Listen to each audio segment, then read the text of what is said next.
بسم اللہ الرحمن الرحیم ان الحمد للہ نحمده ونستعینه ونستغفره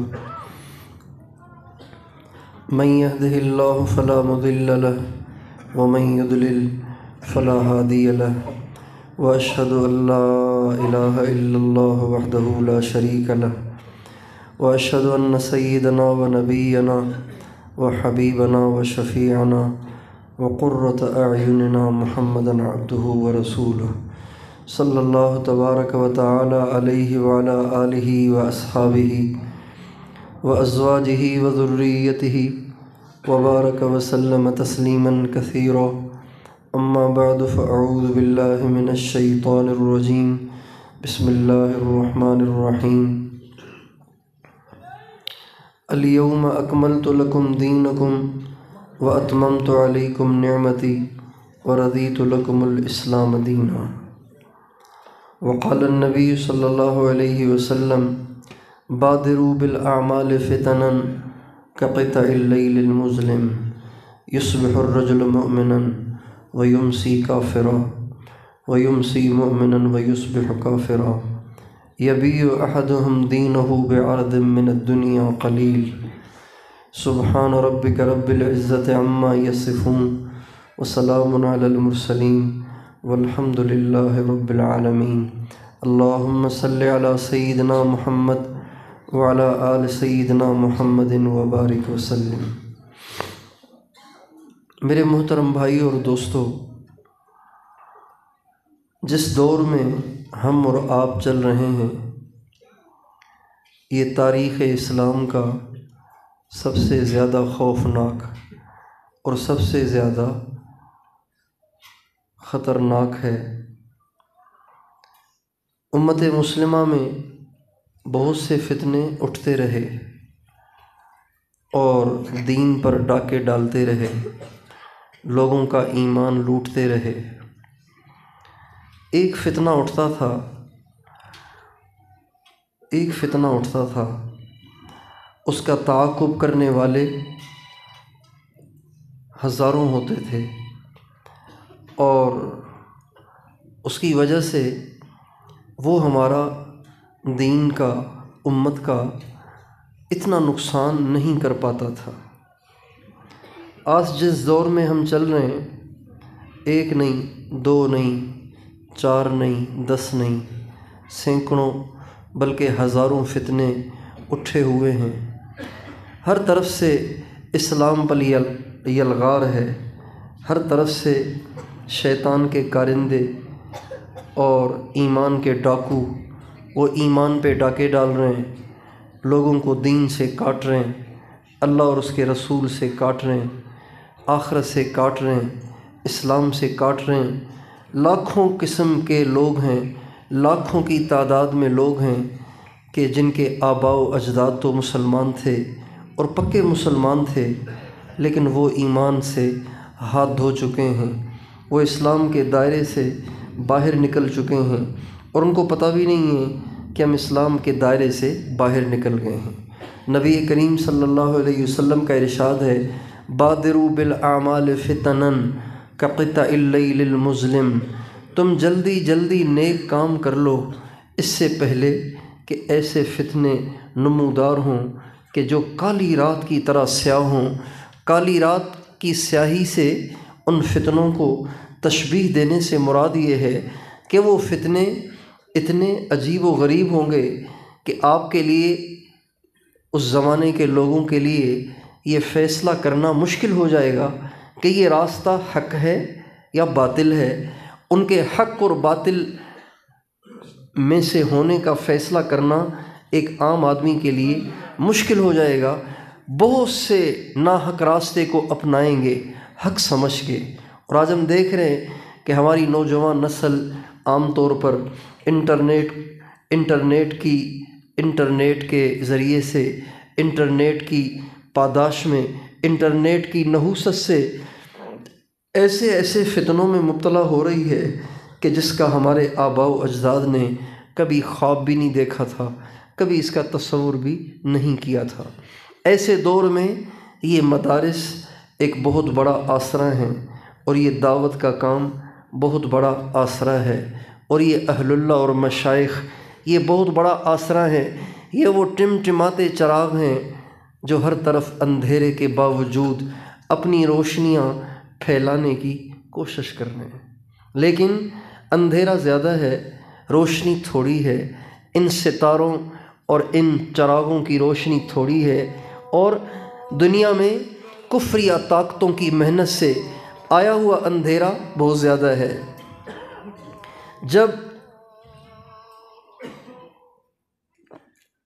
جب وبائیں پھیلتی ہیں، بیماریاں عام ہوتی ہیں اور عام طور سے لوگ اس میں مبتلا ہو جاتے ہیں، تو پھر کسی 1-2 ڈاکٹر، کسی 4, 10, 15, 20 ڈاکٹروں کے علاج سے وہ مسئلہ حل نہیں ہوتا، بلکہ اس کے لیے سب کو بھاگ دوڑ کرنا پڑتی ہے۔ جس دور میں ہم چل رہے ہیں، اس دور میں اگر اسی پہ اکتفا کر لیا جائے کہ بھئی یہ مدارس میں بیٹھے ہوئے علماء اور بچوں کو پڑھانے والے قاری صاحبان اور قرآن کا درس دینے والے مدرسین اور علماء اور ائمہ اور خانقاہوں میں بیٹھے ہوئے مشائخ اور لاکھوں میں سے چند نکلنے والے تبلیغ والے یہی اس بے دینی کی آگ کو بجھائیں گے، تو دوستو یہ اپنے آپ کو دھوکہ دینے والی بات ہے۔ اس سے یہ بے دینی کی بھڑکتی آگ اب بجھنے والی نہیں ہے۔ بے دینی کی آگ اتنی ہو گئی ہے، اتنی بھڑک اٹھی ہے، اتنی پھیل گئی ہے، اتنی اس نے جڑیں پکڑ لی ہیں کہ یہ ہمارے مشائخ اور یہ علماء، اللہ تعالیٰ ان کی زندگیوں میں برکت دے اور ان کے سائے کو امت پہ تا دیر قائم رکھے۔ یہ بے بس ہیں اور یہ بے بسی کے آنسو بہانے کے سوا کچھ نہیں کر پا رہے۔ ہماری نوجوان نسل انٹرنیٹ کے حوالے ہو گئی ہے۔ فیس بک اور یوٹیوب نے ہماری نوجوان نسل کے دین کی دھجیاں اڑا دی ہیں، اور اسلام برائے نام رہ گیا ہے۔ ان دل سے ایمان کا نور بجھ چکا ہے، اور دنیا سے پردہ اور دنیا سے حیا اور دنیا سے شرم اور دنیا سے ایمانی کیفیات ناپید ہو گئی ہیں۔ ڈھونڈنے سے ایسے لوگ نہیں مل رہے کہ جن کے اندر ایمان کا چراغ جل رہا ہو، ایمان کی روشنی جل رہی ہو۔ یہ جو آپ کے شمالی علاقے ہیں، پہاڑی علاقے، شمالی علاقے، جنہیں آج کل خیبر پختونخوا کہتے ہیں، سرحد کہا کرتے تھے، یہ علاقے ایمان کا گہوارہ تھے، یہ حجاب کا گہوارہ تھے، یہ شرم و حیا کا گہوارہ تھے، یہ اسلامی حمیت کا گہوارہ تھے، اور یہ اسلام کا گڑھ تھے۔ ان کے آباء و اجداد نے زمین کے خداؤں سے ٹکر لے کر اپنی داڑھی اور ٹوپی کو بچایا، اپنی ماں، بیٹی اور بہن کے برقعے کو بچایا، اور اپنی نوجوان نسل کو دین سے جوڑا، اسلام سے جوڑا، مدارس سے جوڑا، اسلامی غیرت ان میں اجاگر کی۔ لیکن انٹرنیٹ نے ایسا جھاڑو پھیرا ہے، ایسی تباہی مچائی ہے کہ یہ شمالی علاقے بھی اس سے متاثر ہوئے بغیر نہیں رہے۔ یہاں کی عورتیں بھی دھڑا دھڑ بے پرد ہو رہی ہیں، اور یہاں کے نوجوان بھی عیاشی اور عریانی اور فحاشی کے رسیا ہوتے چلے جا رہے ہیں، اور یہاں بھی نمازیوں کی تعداد گھٹنا شروع ہو گئی۔ اور یہاں بھی بڑے بڑے شہر جیسے کوہاٹ ہے، اور جیسے پشاور ہے، جیسے مردان ہے، اور جیسے مینگورہ ہے، یہ جو سرحد کے بڑے بڑے شہر ہیں جہاں یونیورسٹیاں بھی ہیں، کالجز بھی ہیں، اور وہاں ساری جدید ٹیکنالوجیاں آ گئی ہیں۔ یہاں بازاروں میں اگر گھوم کے حساب لگایا جائے تو داڑھی والے تھوڑے رہ گئے ہیں، اور بے داڑھی والوں کی تعداد زیادہ ہو گئی ہے۔ نوجوانوں کا رجحان ماڈرن بننے کا ہو گیا ہے، ان کو پینٹ زیادہ پسند ہے، شلوار انہیں پسند نہیں ہے۔ وہ داڑھی رکھنے کو آر سمجھتے ہیں، ٹوپی پہننے کو آر سمجھتے ہیں، سر پہ پگڑی پہننا یہ تو بالکل ہی نادر اور نایاب ہو چکا ہے۔ میرے دوستو، ایسے زمانے میں ہم سب کی یہ ذمہ داری بنتی ہے کہ ہم سب کے سب ایڑی چوٹی کا زور لگا کر یہاں کی بے دینی کی آگ کو بجھانے کی کوشش کریں۔ یہ صرف ان علماء کی ذمہ داری نہیں ہے، یہ صرف ان ائمہ کی ذمہ داری نہیں ہے، یہ صرف ان تبلیغ والوں کی ذمہ داری نہیں ہے، یہ ہر مسلمان کی ذمہ داری ہے کہ وہ اس بے دینی کی بڑھتی ہوئی آگ کا بند باندھے اور اس کو بجھانے کی کوشش کرے۔ ہماری نوجوان نسل مدرسوں میں تو بعد میں آتی ہے، کالجوں میں بعد میں جاتی ہے، یونیورسٹیوں میں بعد میں جاتی ہے۔ سب سے پہلے ان کی تربیت گاہ ان کا گھر ہے، ان کی ماؤں کی گود ہے۔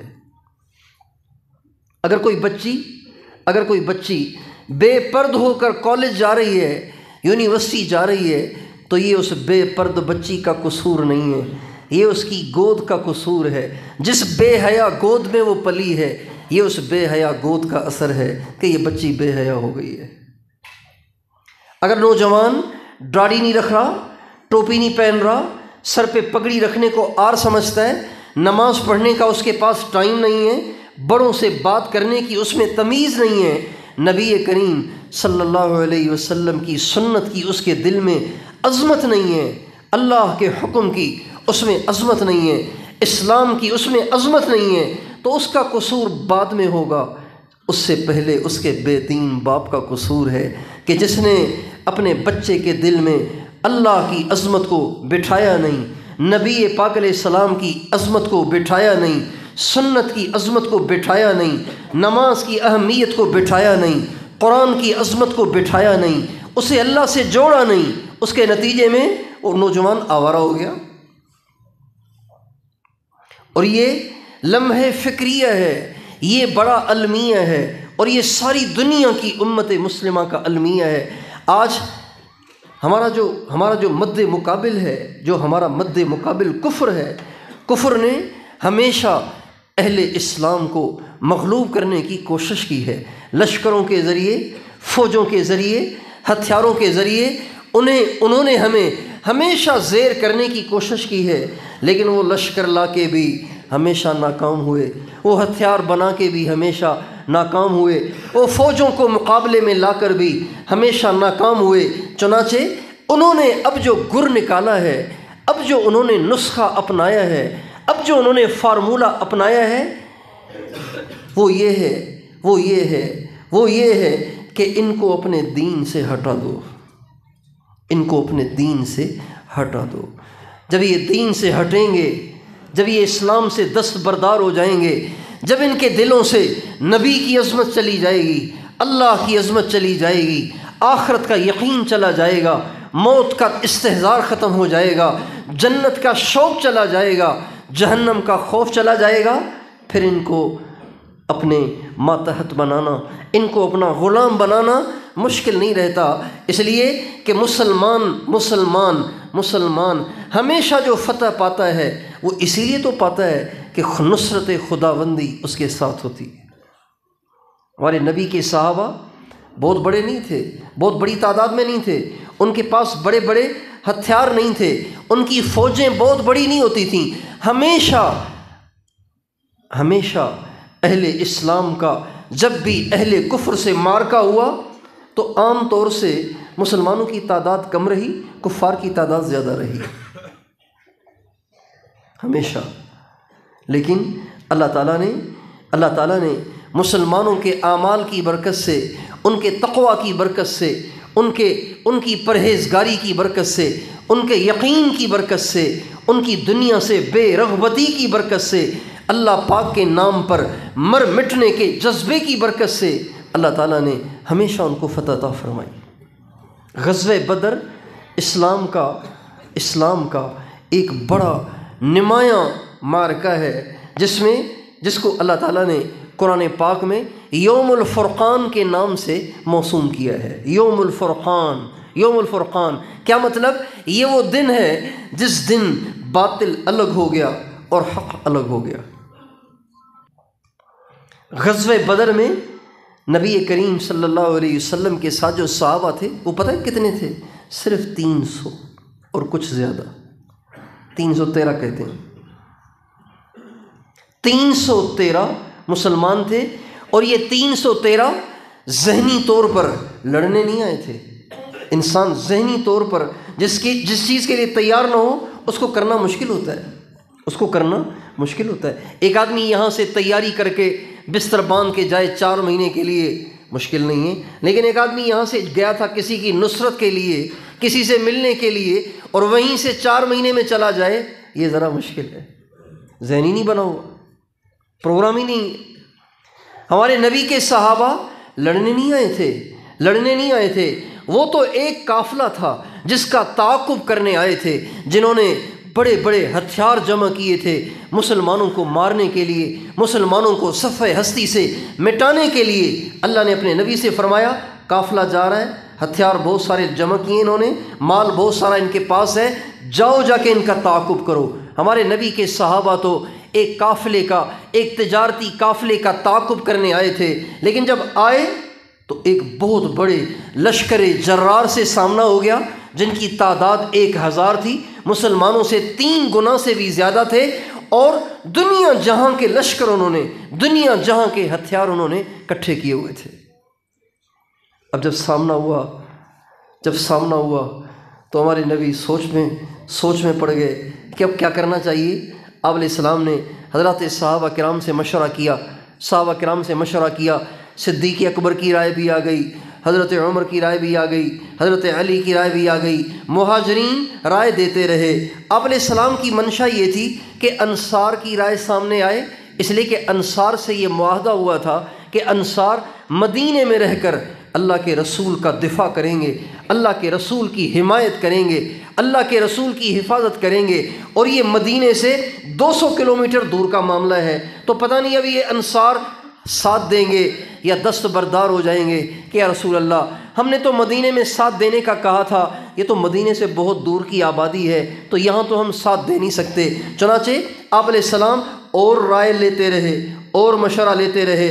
حضرت سعد بن معاذ انصاری کھڑے ہوئے اور کہنے لگے یا رسول اللہ میں آپ کی رائے طلب کرنے سے سمجھ گیا ہوں کہ آپ مہاجرین کی رائے نہیں لینا چاہ رہے، آپ انصار کی رائے لینا چاہ رہے ہیں، تو یا رسول اللہ میں انصار کا سفیر ہوں، میں انصار کا ترجمان ہوں، میں انصار کا نائب بن کر آپ کے سامنے یہ پیشکش کرتا ہوں کہ اللہ کے نبی آپ گھبرائیں نہیں کہ پتہ نہیں انصار ساتھ دیں گے کہ نہیں دیں گے، یہ انصار قدم بقدم آپ کے ساتھ ہیں۔ ہم موسیٰ علیہ السلام کے امتی نہیں ہیں جنہوں نے موسیٰ علیہ السلام سے کہا تھا اذهب انت وربک فقاتلا انا ہاہنا قاعدون، آپ جا کر لڑیں، آپ کا رب جا کر لڑے، ہم تو یہیں بیٹھے ہیں، میدان فتح ہو گیا تو پکی پکائی ہم بھی کھا لیں گے، اور میدان فتح نہ ہوا تو بھاگ کے اپنی جان بچائیں گے۔ ہمارے نبی سے سعد بن معاذ کہنے لگے یا رسول اللہ ہم موسیٰ علیہ السلام کے امتی نہیں ہیں، ہم تو آپ کے غلام اور آپ کے جان نثار صحابہ ہیں،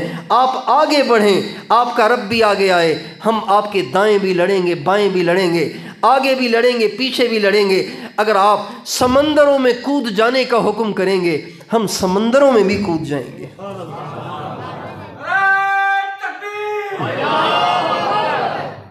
سمندروں میں بھی کود جائیں گے۔ یہ وہ جذبہ تھا جس نے ہمیشہ امت مسلمہ کو کفر پہ غالب رکھا۔ لیکن نبی کریم صلی اللہ علیہ وسلم اپنے لشکر کی کنڈیشن تو جانتے تھے نا، اپنے لشکر کی جو کیفیت تھی وہ تو جانتے تھے۔ چنانچہ حضرت ابوبکر صدیق کہتے ہیں کہ رات کو پڑاؤ ڈالا گیا، صبح کو ہمارا معرکہ تھا، صبح کو ہمارا مقابلہ تھا، نبی پاک علیہ السلام کے لیے ایک چھپر بنایا گیا، اس چھپر کو آپ کے آرام کے لیے بنایا گیا، اور چھپر کے باہر پہرے دار گارڈ کے طور پر حضرت ابوبکر صدیق ننگی تلوار لیے ساری رات پہرا دیتے رہے۔ حضرت ابوبکر صدیق کہتے ہیں میں بار بار اس چھپر میں جھانکتا تھا کہ حضور سو رہے ہیں یا کچھ اور کر رہے ہیں، کہتے جب بھی میں جھانکتا تو میرے آقا سجدے میں پڑے رو رہے ہوتے تھے، جب بھی جھانکتا تو میری سرکار سجدے میں پڑے رو رہے ہوتے تھے، اور آپ سجدے میں گر کر اللہ پاک سے پتہ ہے کیا کہہ رہے تھے؟ اللہ تعالیٰ سے کہہ رہے تھے اللہم انہم حفات عورات، اے اللہ یہ جو میں چھوٹے سے لشکر کو لے کے آیا ہوں، اے اللہ ان کے پاس تو جوتے بھی نہیں ہیں، ان کے پاس تو کپڑے بھی نہیں ہیں، ان کو کپڑے بھی پہنا، ان کو جوتے بھی عطا فرما، اور اے اللہ ان کی مدد فرما۔ اللہم ان تہلک ہذہ العصابۃ لن تعبد فی الارض بعد ابدا، اے اللہ اگر یہ کافر آج ان 313 کو ہلاک کر گئے تو دنیا میں پھر کبھی تجھے سجدہ نہ ہوگا۔ اور یہ کہہ کر آپ روتے تھے اور آپ کہتے تھے یا حی یا قیوم برحمتک استغیث، اے زندہ اے قائم، آج مجھے تیری رحمت کی بڑی ضرورت ہے، آج میری مدد فرما اور رحمت کو نازل فرما۔ چنانچہ ساری رات آپ روئے، اللہ تعالیٰ نے قرآن پاک کی دھڑا دھڑ آیتیں اتارنا شروع کر دیں۔ اذ تستغیثون ربکم فاستجاب لکم انی ممدکم بألف من الملائکۃ مردفین۔ اے میرے نبی، آپ رو رہے تھے نا کہ آپ میری مدد کریں، چلیں آپ مطمئن ہو جائیں، ہم آپ کی مدد کے لیے 1000 کافروں سے لڑنے کے لیے 1000 فرشتے آسمان سے اتار رہے ہیں۔ بھائی 1000 کافروں سے لڑنے کے لیے تو ایک ہی فرشتہ کافی ہے، لیکن 1000 فرشتے۔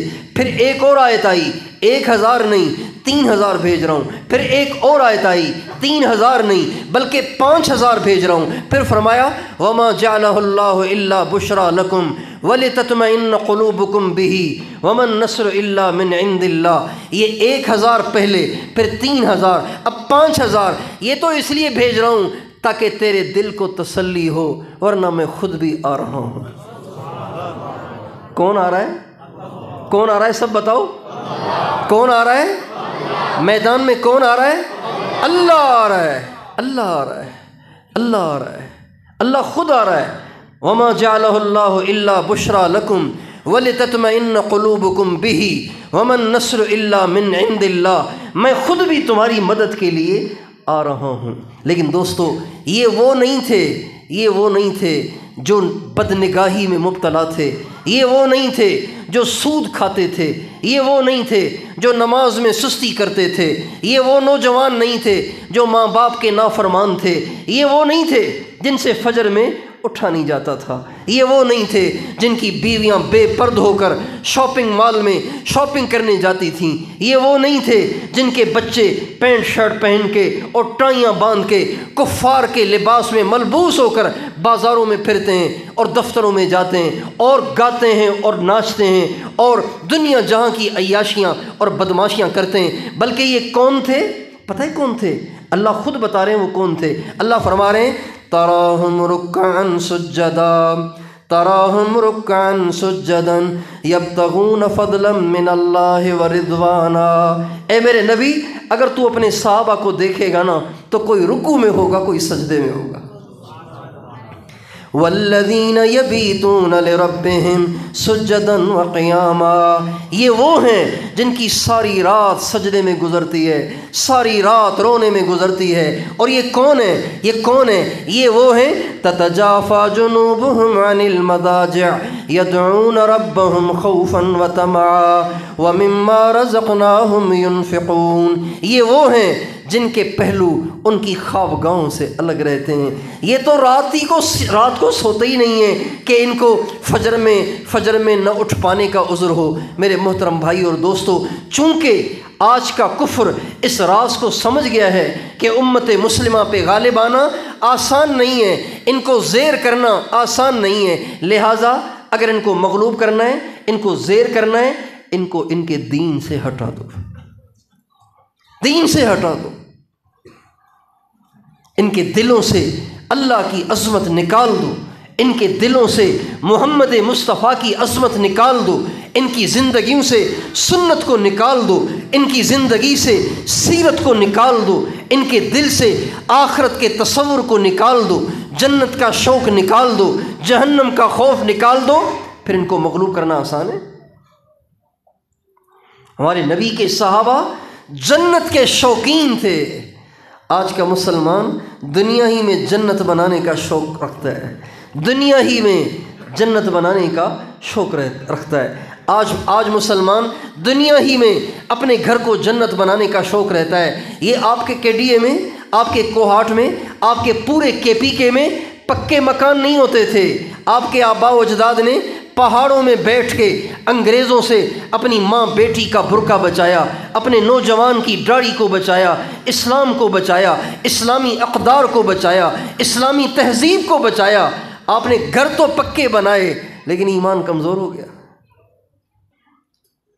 ایسے پکے مکان یہاں نظر آ رہے ہیں، ایسی بڑی بڑی بلڈنگیں نظر آ رہی ہیں، ایسے بنگلے نظر آ رہے ہیں، ایسے بنگلے نظر آ رہے ہیں کہ لگتا ہے کہ دنیا دل میں آ گئی ہے۔ دنیا میں رہنے کو جی چاہنے لگا ہے۔ نبی کریم صلی اللہ علیہ وسلم ہمیشہ دنیا سے خود بھی بے رغبت رہے، آپ نے اپنی امت کو بھی دنیا سے بے رغبت کیا۔ اس لیے میرے دوستو، ساری دنیا کا کافر جاگ رہا ہے، امت مسلمہ سو رہی ہے، امت مسلمہ سو رہی ہے۔ اب امت مسلمہ کے جاگنے کی بس یہی صورت ہے کہ ہر ایک اس بات کی کوشش کرے، اس بات کی محنت کرے کہ کیسے دنیا میں دین زندہ ہو۔ اپنے بچوں کی تربیت کریں، اپنے بچوں کی ذہن سازی کریں، اپنے گھروں میں اللہ کے نبی کے اتنے تذکرے کریں کہ ہمارے بچوں کے دل دماغ میں اللہ کی عظمت، نبی کی عظمت بیٹھ جائے۔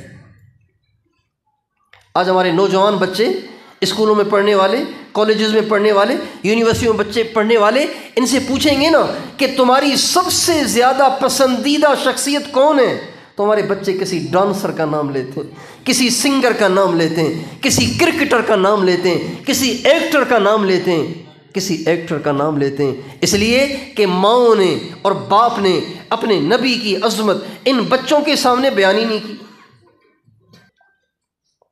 اس لیے میرے دوستو، ہمارے گھروں میں اللہ کے اتنے تذکرے ہوں کہ ہمارے بچے اللہ کے عاشق ہو جائیں، اللہ کے عارف ہو جائیں۔ جب بھی مسئلہ آئے ہمارے بچے اللہ سے مانگیں، اللہ پہ بھروسہ کریں، اللہ سے مانگیں۔ معصوم بچوں کے ہاتھ اللہ خالی نہیں لوٹاتا۔ میں اس پہ چھوٹے سے 2 واقعے سناتا ہوں آج کے، جو خود کے ساتھ پیش آئے۔ ہمارے بزرگ تھے حضرت مولانا جمشید صاحب، شیخ العرب والعجم، حضرت مولانا سید حسین احمد مدنی رحمۃ اللہ علیہ کے شاگرد رشید تھے۔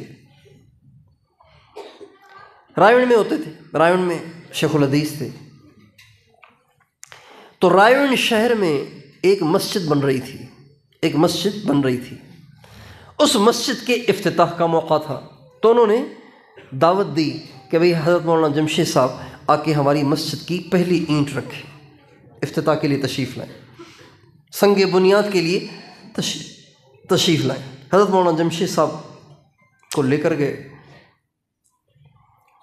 جب مجمع جمع ہوا، دین کی بات ہوئی، اور پھر وہاں پہ سنگ بنیاد کے لیے پہلی اینٹ کو رکھنے کا وقت آیا، تو مولانا جمشید صاحب نور اللہ مرقدہ کے ہاتھ میں اینٹ ہے اور مولانا دائیں بائیں دیکھ رہے ہیں، ایسے لگ رہا ہے جیسے کسی کو تلاش کر رہے ہیں۔ تھوڑی دیر میں مولانا کی دور نظر پڑی خانہ بدوشوں کی جھگیوں پہ۔ جو رائے گئے ہیں انہوں نے دیکھا ہوگا، رائے کے اسٹیشن کے آس پاس خانہ بدوش رہتے ہیں، خانہ بدوشوں کی جھگیوں پہ ان کی نظر پڑی، اور دیکھا ایک بچہ ننگا سا پھر رہا ہے، پورے کپڑے نہیں تھے اس کے، ننگا سا دوڑ رہا ہے، ادھر ادھر پھر رہا ہے۔ تو آس پاس جو لوگ تھے، مولانا نے فرمایا اس بچے کو اٹھا کے لے آؤ۔ بچہ لایا گیا، اس بچے کے ہاتھ میں مولانا نے اینٹ پکڑائی اور فرمایا اس جگہ یہ اینٹ رکھو۔ اس بچے نے وہاں اینٹ رکھی۔ اس کے بعد حضرت مولانا جمشید صاحب مجمع کی طرف متوجہ ہوئے اور فرمایا تم مجھے اس لیے لائے تھے نا سنگ بنیاد کے لیے تاکہ تمہاری مسجد میں برکت ہو، میرے ہاتھوں سے اینٹ رکھی جائے گی تو تمہاری مسجد میں برکت ہوگی، تمہاری تعمیر میں برکت ہوگی۔ تو میں ٹھیک ہے تمہاری نظروں میں نیک ہوں، لیکن بہرحال گناہ گار تو ہوں۔ یہ بچہ معصوم ہے، اس نے اب تک کوئی گناہ نہیں کیا۔ ان معصوم بچوں کو اللہ پاک سے مانگنا سکھائیں، اللہ کے سامنے جھکنا سکھائیں، اللہ سے لینا سکھائیں۔ جب یہ ہاتھ اٹھائیں گے اللہ ان کے ہاتھوں کو خالی نہیں لوٹائیں گے۔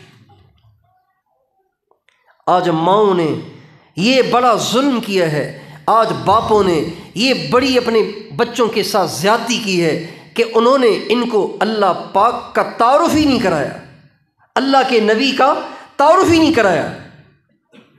اس لیے ہمارا بچہ جب اس نے بال بنوانے ہوتے ہیں تو وہاں لگی ہوئی فساق کی تصویریں دیکھ کر وہ تشخیص کرتا ہے، انتخاب کرتا ہے، اور نائی سے کہتا ہے ایسے بال بنانا میرے، ایسے بال بنانا میرے۔ فساق کی تصویروں میں سے کسی تصویر کا انتخاب کرتا ہے اور نائی سے اپنے بال بنواتا ہے۔ یہ نائی سے یوں نہیں کہتا کہ میرے بال ایسے بناؤ جیسے میرے محمد کے بال تھے۔ کیوں نہیں کہتا؟ ماں نے بتایا نہیں، باپ نے بتایا نہیں۔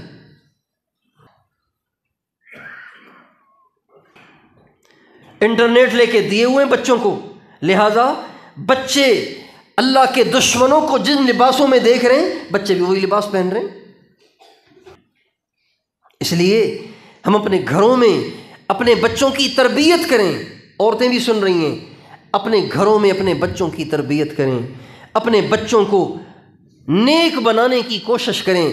یہ بچے آپ کی نرسری ہیں، یہ بچے آپ کا باغیچہ ہیں، یہ بچے آپ کا کارخانہ ہیں، یہ بچے آپ کا صدقہ جاریہ ہیں۔ اگر یہ ولی بن گئے آپ قبروں میں ہوں گے، ان کی کروڑوں نیکیاں قبر میں آپ کو ملتی رہیں گی اور آپ کی قبر ٹھنڈی ہوتی رہے گی، آپ کی قبر منور ہوتی رہے گی۔ اگر آپ نے ان کو فساق کے پیچھے چلایا، فجار کے پیچھے چلایا، اللہ اور اس کے رسول سے نہ جوڑا، یہ بچے زندگی بھر جتنی نافرمانیاں کریں گے، جتنے جرائم کریں گے، ان کو اس کی سزا بعد میں ہوگی۔ ماں باپ کب پہلے قبر میں جائیں گے، ان کو اس کی سزا پہلے بھگتنا ہوگی۔ جتنے آج تک اولیاء بنے ان میں سے اکثریت کی ولایت میں ان کی ماؤں کا، ان کے باپ کا بہت بڑا حصہ ہے، بہت بڑا حصہ ہے۔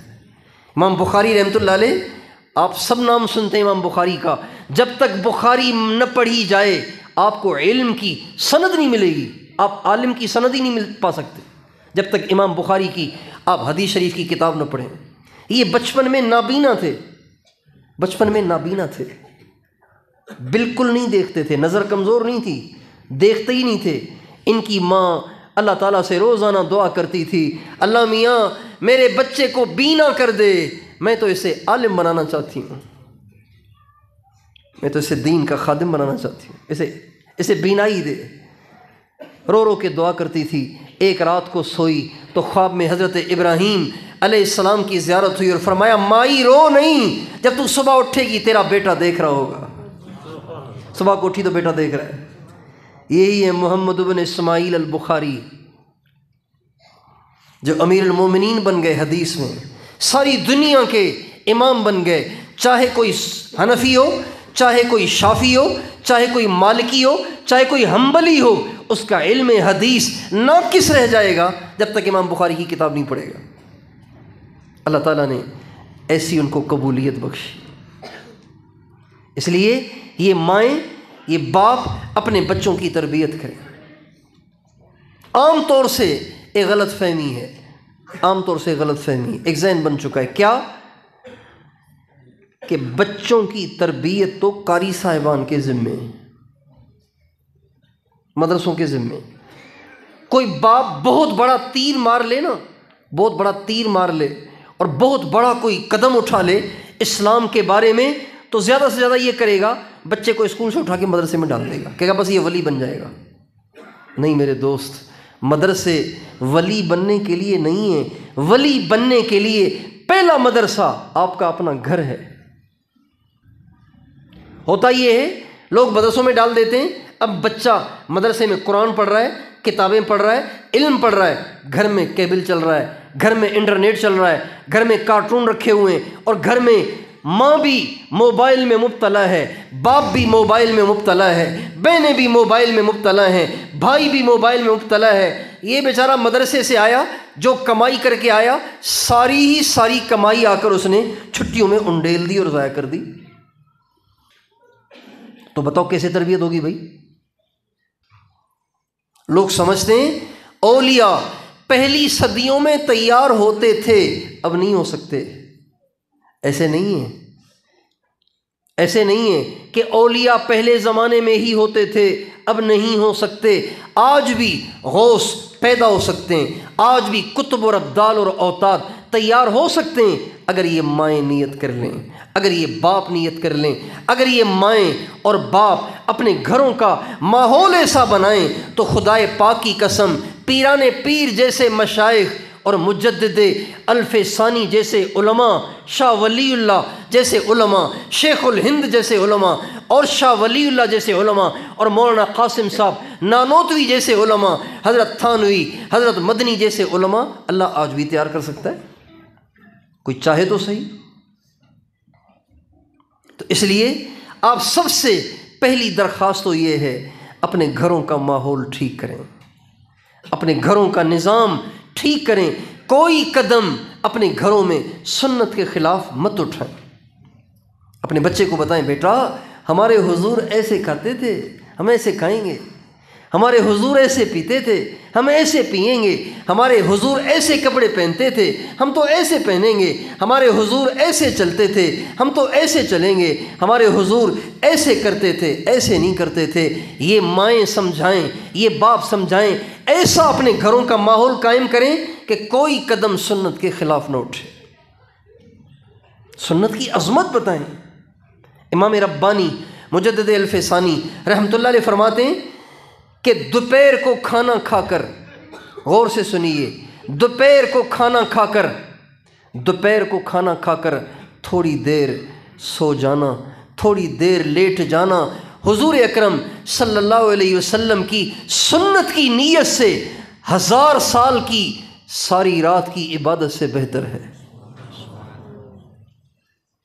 1000 سال ساری رات نفلی عبادت کرے، اس سے زیادہ بہتر ہے دوپہر کو کھانا کھا کر تھوڑی دیر حضور کی سنت سمجھ کے لیٹ جانا۔ سنت کی اتنی عظمت ہے، اے کاش ہماری نوجوان نسل سنت کی عظمت کو سمجھتی تو کبھی داڑھی نہ منڈاتی، کبھی ان کے سر ننگے نہ ہوتے۔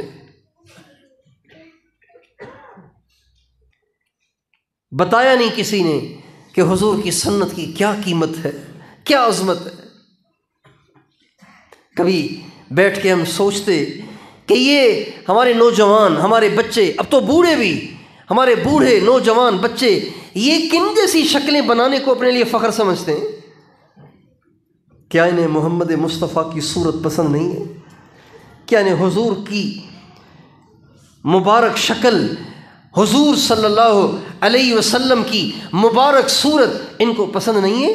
کیا ان کو نبی اکرم صلی اللہ علیہ وسلم کا مبارک اسٹائل پسند نہیں ہے؟ وہ چہرہ جس چہرے کی اللہ نے قرآن میں قسم کھائی ہے، اللہ اکبر،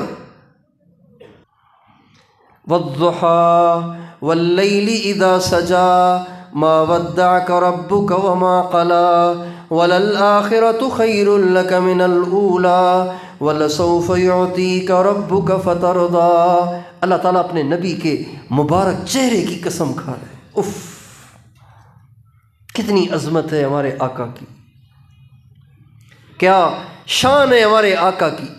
جو ان کے نقش قدم پہ چلے گا اس کی شان بھی بڑھ جائے گی، گھٹ جائے گی؟ بھائی اس کی شان بڑھ جائے گی کہ گھٹ جائے گی؟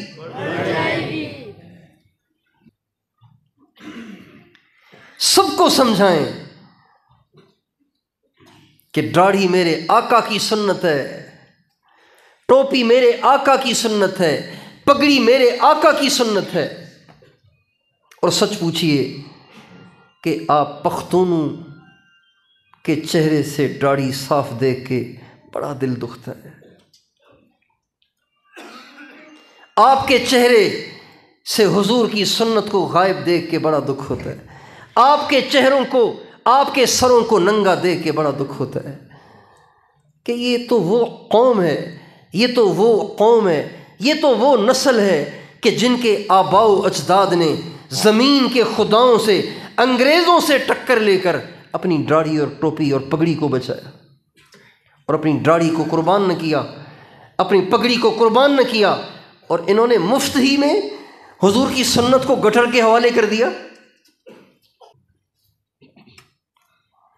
دنیا بے پرد ہوئی، دنیا بے پرد ہوئی تو ہو گئی، لیکن شمالی ان پہاڑی علاقوں اور ان خیبر پختونخوا کے شہروں کی عورتوں کے جب برقعے اترے تو یہ بہت بڑا ایک بہت بڑا المیہ ہے کہ جنہوں نے کہ جو ساری دنیا کے لیے حجاب میں مثال تھے، پردے میں مثال تھے، حیا میں مثال تھے، نمونہ تھے، ان کے برقعے اتر گئے۔ یہ عورتیں بڑے بڑے برقعے پہنتی تھیں، ٹوپی والے بڑے برقعے، وہ جو کھلے نہیں ہوتے بالکل، ٹوپی والے بڑے بڑے برقعے، سلیٹی رنگ کے، کیمل کلر کے، سفید رنگ کے بڑے بڑے برقعے۔ اب تو وہ نایابی ہو گئے، کوئی اکا دکا دیہاتوں میں نظر آتا ہے، ورنہ شہروں میں عام طور سے عورتوں کو وہ برقع نظر نہیں آتا۔ وہ ہے اصل برقع جس میں عورت کا پردہ ہوتا ہے، وہ اصل برقع ہے۔ یہ کالا پردہ بھی وہ اس کالے برقعے کا بھی وہ اس سے بھی وہ حجاب حاصل نہیں ہوتا، وہ پردہ حاصل نہیں ہوتا جو اس ٹوپی والے برقعے سے حاصل ہوتا ہے۔ تو کالا برقع، پھر وہ تنگ ہو گیا، پھر اس پہ پھلواریاں بن گئیں، پھر اس پہ نقاب آ گیا، پھر آنکھیں کھلی ہوئی ہیں، اب وہ آہستہ آہستہ نیچے آ رہا ہے۔ کیا کفر کی چال ہے، وہ کتنے خوبصورت طریقے سے ہماری عورتیں ہم سے چھین رہا ہے، ہمارے بچے ہم سے چھین رہا ہے، ہماری نسل ہم سے چھین رہا ہے، اور یہ اہل اللہ اور یہ مشائخ اور علماء بے بسی کے سوا کچھ کر نہیں پا رہے۔ کروڑوں نوجوان ہیں اور سبھی کے پاس موبائل ہیں، سبھی کے پاس انٹرنیٹ کے پیکیجز ہیں، اور سارے ہی فلمیں دیکھ رہے ہیں، سارے ہی گانے سن رہے ہیں، سارے ہی ڈرامے سن رہے ہیں، ساری رات کو فیس بک پہ لگے رہتے ہیں۔ بتائیے کس کس کو سمجھایا جائے، کس کس کے ہاتھ سے یہ موبائل چھینا جائے؟ اگر یہ ہم اپنے گھروں کا ماحول نہیں بنائیں گے، اپنے بچوں، اپنے نوجوان بچے اور بچیوں کا ماحول نہیں بنائیں گے، ان کی ذہن سازی نہیں کریں گے، تو بھائیو، جو ابھی ہمیں کچھ دین کی روشنی نظر آ رہی ہے، کچھ عرصے کے بعد یہ روشنی بھی بجھ جائے گی۔ تو آپ سارے دوستوں سے درخواست ہے، آپ سارے کے سارے آج یہ نیت کریں کہ اب ہم نے اسلام کو زندہ کر کے رہنا ہے۔ وہ جتنا ہمیں اسلام سے کاٹ رہے ہیں، ہمیں اتنا اسلام سے جڑنا ہے۔ وہ جتنا ہمیں اللہ سے کاٹ رہے ہیں، ہمیں اتنا اسلام کے ساتھ جڑنا ہے۔ وہ جتنا ہمیں مدینے سے کاٹ رہے ہیں، ہمیں اتنا مدینے والے کا غلام بن کے دکھانا ہے۔ بن کے دکھائیں گے نا؟ کس کے غلام بنیں گے؟ اپنے نبی کے غلام بنیں۔ کم از کم یہ سارا مجمع جن کے چہرے پہ آقا کی سنت نہیں ہے، وہ تو طے کر لو کہ آج کے بعد داڑھی کو نہ بلیڈ لگائیں گے نہ کینچی لگائیں گے۔ تیار ہیں؟ کون کون اس کے لیے تیار ہیں کہ مرتے دم تک پوری سنت رکھیں گے نا انشاءاللہ؟ نماز کبھی نہ چھوڑیں، نماز کبھی نہ چھوڑیں، نماز کبھی نہ چھوڑیں، ہر حال میں نماز پڑھیں، نماز میں سستی نہ کریں، اپنے بچوں کو نماز پڑھائیں۔ ہمارے نبی رحمت للعالمین ہیں، ہمارے نبی رحمت للعالمین ہیں، رحمت للعالمین ہیں۔ باوجود رحمت للعالمین کیا فرماتے ہیں؟ 7 سال کی عمر میں بچوں کو نماز کا حکم کرو، 10 سال کی عمر میں نماز نہ پڑھے تو ان کی پٹائی بھی کرو۔ آپ رحمت للعالمین ہیں، اس کے باوجود آپ سے یہ برداشت نہیں ہے کہ 10 سال میں تو کوئی بالغ نہیں ہوتا نا، 10 سال میں بالغ نہیں ہوتا تو 14 سال میں جا کے بالغ ہوتا ہے، 13-12 سال میں جا کے آج کل بالغ ہوتا ہے، لیکن آپ فرما رہے ہیں 10 سال کا بچہ ابھی جس کے ذمے نماز ہوئی نہیں ہے، نماز نہیں پڑھ رہا، اس کی پٹائی بھی کر دو، اللہ کا حکم نہ چھوڑنے دو۔ نماز اتنی ضروری ہے۔ آپ دنیا سے جا رہے ہیں، تو جاتے جاتے آپ نماز کی وصیت فرما رہے ہیں، الصلاۃ نماز، الصلاۃ نماز، نماز نماز، یہ کہتے کہتے دنیا سے جا رہے ہیں۔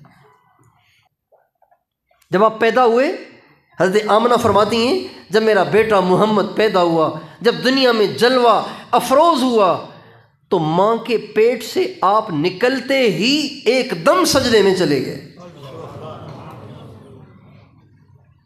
سجدے میں چلے گئے۔ سجدہ سجدتاً طویلتاً، آپ نے لمبا سجدہ کیا، پھر سجدے سے سر اٹھایا اور گھٹنوں کے بل آپ بیٹھ گئے، کھڑے ہو گئے، اور آپ نے دائیں ہاتھ کی انگلی کو آسمان کی طرف اٹھایا اور فرمایا اللہ اکبر کبیرا والحمد للہ کثیرا وسبحان اللہ بکرۃ واصیلا۔ یہ ہمارے نبی کے سب سے پہلے الفاظ ہیں، یہ ہمارے نبی کا معجزہ تھا کہ ماں کے پیٹ سے نکلتے ہی سجدہ کر رہے ہیں۔ علماء کہتے ہیں اگر اللہ کو ہمارے نبی کا معجزہ ہی دکھانا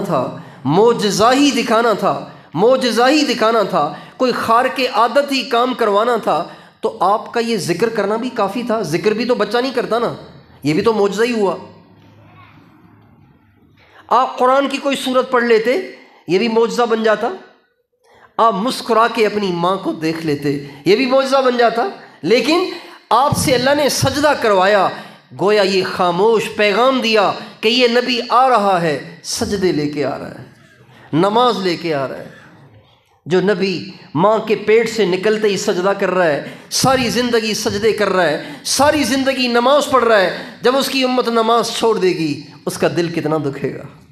جب اس کے نام لیوا فجر میں نہیں اٹھیں گے، جب ان کے نوجوان، جب اس کی امت کے نوجوان نماز نہیں پڑھیں گے، جب ان کی عورتیں، اس کی امت کی عورتیں نماز نہیں پڑھیں گی اور کہیں گی کہ گھر کے کام کاج سے فرصت نہیں ہوتی، نماز پڑھے تو کیسے پڑھیں؟ بتائیے اس نبی کا کتنا دل دکھے گا، کتنے ناراض ہوں گے وہ، کتنا دکھ ہوگا ان کو۔ اس لیے آپ سارے کے سارے بھائی پانچوں نمازیں مرتے دم تک جماعت کے ساتھ پڑھنے کی نیت کریں، آپ بھی، عورتیں بھی، اور اپنے سارے گھر کو نمازی بنائیں۔ کوئی بچہ ہمارا بے نمازی نہ رہے، سارے نمازی بن جائیں، اور اپنے ماحول میں، معاشرے میں، محلے میں اور پورے علاقے میں ایسی محنت کریں کہ آپ کے علاقے میں کوئی بے نمازی نہ رہے۔ تو اس پورے علاقے کو نمازی بنائیں گے انشاءاللہ، اور قرآن پاک کا ماحول بنائیں، قرآن پاک کا ماحول بنائیں۔ موبائل نے جہاں اور بڑی تبدیلیاں موبائل کے ذریعے سے آئی ہیں، وہاں ایک تبدیلی یہ بھی آئی ہے کہ ہمارے گھروں میں عام طور سے صبح سویرے قرآن کی تلاوت کا ماحول ہوتا تھا۔ لوگ دکان پہ قرآن پڑھے بغیر نہیں جاتے تھے، یہ آپ ان سفید داڑھی والوں سے پوچھ لیں۔ قرآن پڑھے بغیر دکان پہ نہیں جاتے تھے، قرآن پڑھے بغیر بازار نہیں جاتے تھے، قرآن پڑھے بغیر دفتر نہیں جاتے تھے، قرآن پڑھے بغیر کسان کھیتی باڑی کے لیے نہیں جاتا تھا، قرآن پڑھے بغیر عورت ناشتہ نہیں بناتی تھی، پہلے قرآن پڑھتی تھی۔ آج گھروں میں قرآن کا ماحول ہی نہیں رہا، رات کو دیر تک جاگتے رہتے ہیں، صبح کو اٹھا نہیں جاتا، اور منہ دھو کے دفتر چلے جاتے ہیں، منہ دھو کے مزدوری پہ چلے جاتے ہیں، اور عورتیں اپنے کام کاج میں لگ جاتی ہیں۔ اپنے گھروں کا نظام ایسا بنائیں کہ صبح سویرے سارا گھر قرآن لے کے بیٹھا ہو، مرد بھی، عورتیں بھی، بچے بھی، عورتیں بچے گھر میں، مرد مسجدوں میں۔ اور اگر کوئی مرد فجر پڑھ کے گھر میں قرآن کا ماحول بنانے کے لیے آ جائے تو پھر اس کو اللہ تعالیٰ کی رحمت سے امید ہے کہ اللہ تعالیٰ اس کو مسجد میں وہیں بیٹھ کر اشراق پڑھنے کا اجر بھی عطا فرما دیں گے۔ اگرچہ مرد کا تو مسجد ہی میں طلوع آفتاب تک بیٹھنا افضل ہے، لیکن اگر کوئی اپنے گھر میں قرآن کا ماحول بنانے کے لیے اپنے عمل سے اپنے بچوں، بیوی اور عورتوں، مردوں کو دعوت دینے کے لیے اگر آ کے گھر میں قرآن پڑھتا ہے، انشاءاللہ اس کو اشراق کا اجر ملے گا۔ اپنے گھروں میں قرآن کا ماحول بنائیں، عورتیں بچے جھوم جھوم کے دھیمی دھیمی آواز میں قرآن کو گنگنا رہی ہوں، کتنی رحمت آئی۔ ہمارے نبی کا ارشاد ہے، جن گھروں میں قرآن پڑھا جاتا ہے وہ گھر آسمان والوں کے ہاں ایسے چمکتے ہیں جیسے زمین والوں کے لیے ستارے چمکتے ہیں، گھر ایسے چمکتے ہیں آسمان والوں کے نزدیک۔ گھروں میں قرآن پاک کی تلاوت ہو، ماحول ہو، اور اللہ تعالیٰ توفیق دے تو روزانہ فضائل اعمال کی کتاب لے لیں، اپنے گھروں میں 15-20 منٹ روزانہ سارے گھر کو بٹھا کے پڑھ کے سنائیں۔ جب آپ کے بچے صحابہ کے کارنامے سنیں گے، صحابہ کے واقعات سنیں گے، تو ان میں بھی صحابی بننے کا، صحابہ جیسا بننے کا، صحابہ کے نقش قدم پہ چلنے کا شوق پیدا ہوگا۔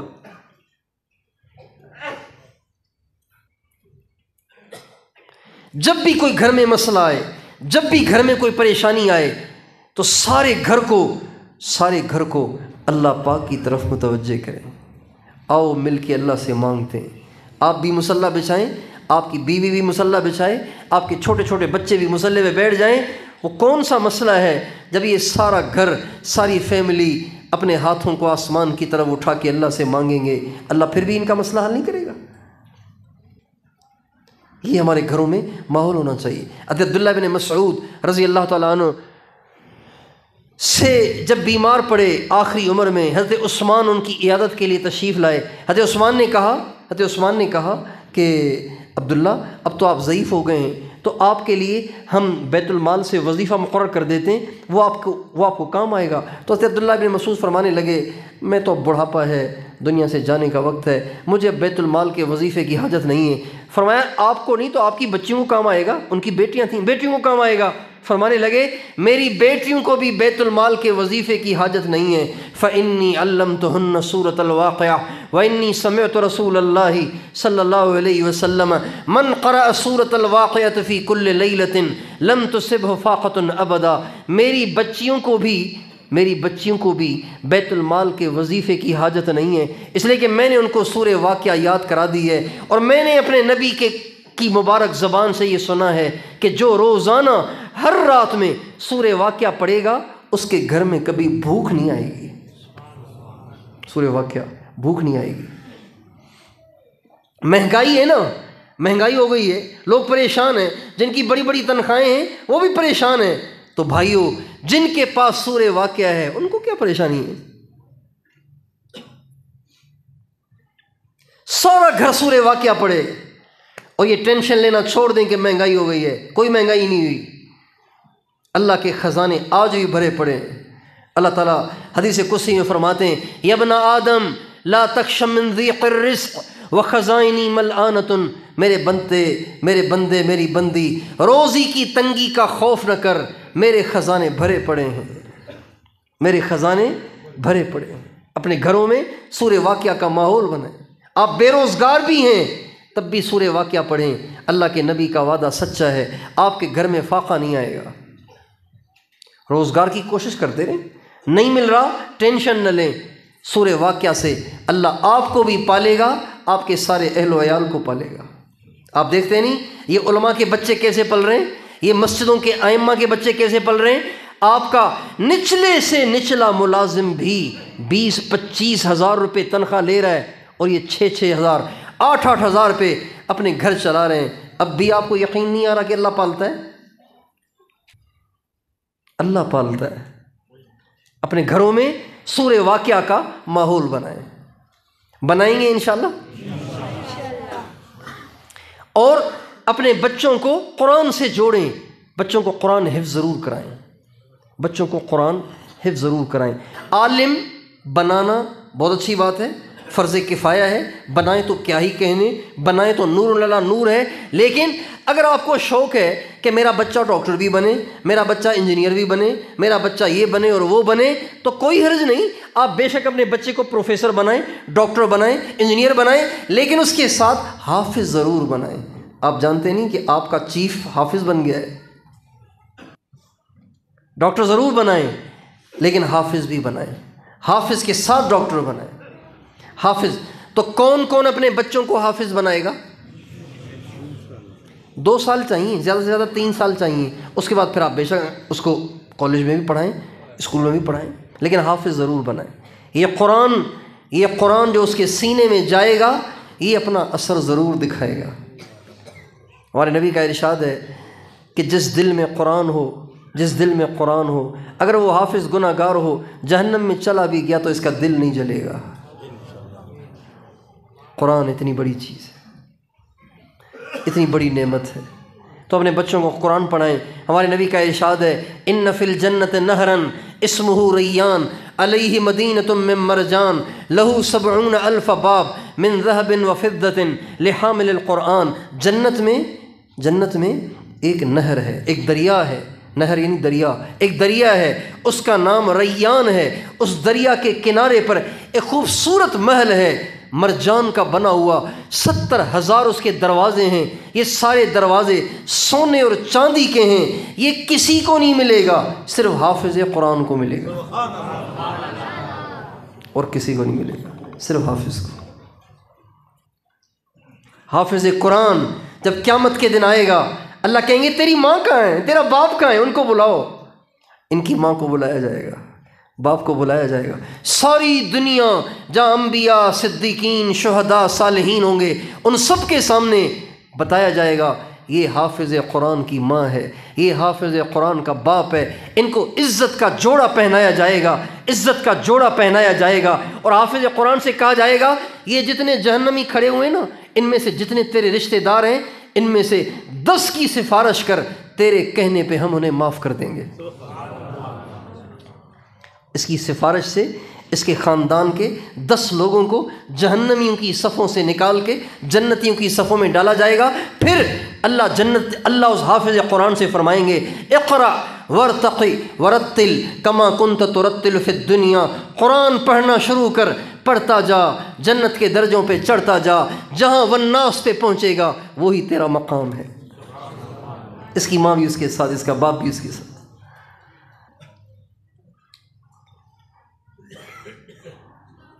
مرنا سب نہیں ہے، مرنا سب نہیں ہے، ہم سب نہیں جانا ہے۔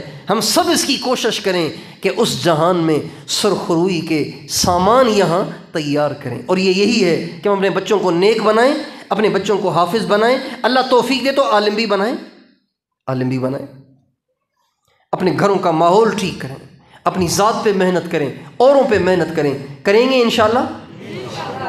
آج جن بچوں نے قرآن پاک مکمل کیا ہے، حفظ کیا ہے یا ناظرہ مکمل کیا ہے، یہ خود بھی بڑے خوش قسمت ہیں، ان کی مائیں بھی بڑی خوش قسمت ہیں، ان کے باپ بھی بڑے خوش قسمت ہیں، جن باپوں جن ماؤں کے بچوں نے پورے 30 پارے اپنے سینے میں لیے ہیں۔ واہ واہ، یہ تو دنیا میں پتہ نہیں چلے گا، یہاں تو زیادہ سے زیادہ گفٹ میں آپ کو قرآن ملے گا، پیسے ملیں گے، کوئی ہار پہنائے گا، کوئی پھول پہنائے گا، کوئی پگڑی پہنائے گا، زیادہ سے زیادہ یہی ہوگا۔ یہ تو قیامت کے دن پتہ چلے گا۔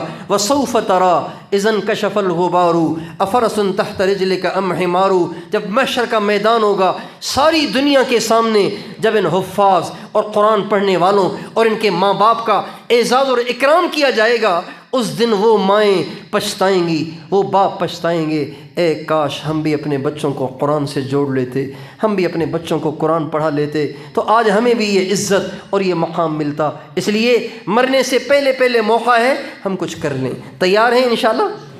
اللہ تعالیٰ ان بچوں کا قرآن حفظ کرنا اور ناظرہ پڑھنا ان کے لیے بھی مبارک بنائے، ان کے ماں باپ کے لیے، ان کے آباء و اجداد اور ان کی نسلوں، ان کے سارے علاقوں کے لیے، ساری امت کے لیے نافع بنائے۔